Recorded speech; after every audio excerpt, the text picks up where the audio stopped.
I feel that development for the final product went much better than my preliminary task. Time management still wasn't on point as I was trying to finish my work last minute.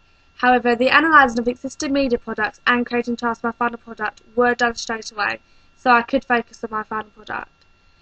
It is clear to me that time management is a vital element to making my coursework successful and up to its highest standards. As the deadline came closer, I once again realised that I was pushed for time and behind schedule in completing the final product. The problem with lack of time management means that my work will look rushed. However, I did allow myself more time than I did on my preliminary task, which means there's a big difference in the quality of my magazines. If I was to change anything on my front page, it would be the key image. Although the mise-en-scène represents the right genre, the position she's standing means that not a lot of text could be displayed, which made the front cover dull and less appealing. If I was to change anything on my contents page, it would be the fact that part of the background is white.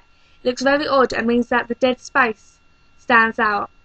If I was to change anything on my double spread page, it would be the images, as there is not a group shot that brings them together as a band.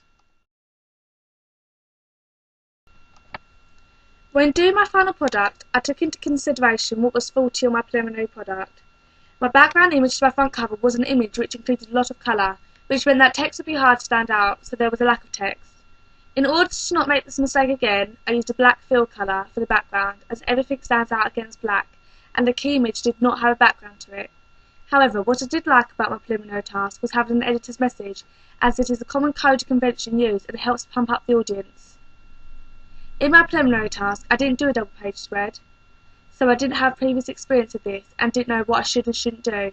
However, I still took into consideration what I didn't like about my front cover and contents, as they can sometimes be incorporated into a double page spread.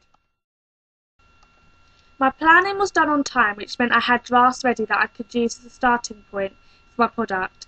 I included a lot of detail into my drafts by using real images of artists and typefaces.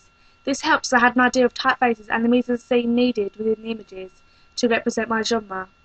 My final product doesn't look exactly like a particular draft. I included elements from each that I liked so that I loved my final product, making it more successful. A problem that I have overcome for my preliminary task is my negativity. I have become more positive as I am comfortable with the programs I use and barely have to ask for help. I have learned how to completely change the colour of something. For instance, the photo reel was all black, but I changed it to red to match the colour scheme. I have become much more confident within design altogether through placing images, editing text, and using columns, even though these are simple things. I was not as confident using them in my preliminary task. However, if I hadn't experienced it within my preliminary, I wouldn't be in the worst position.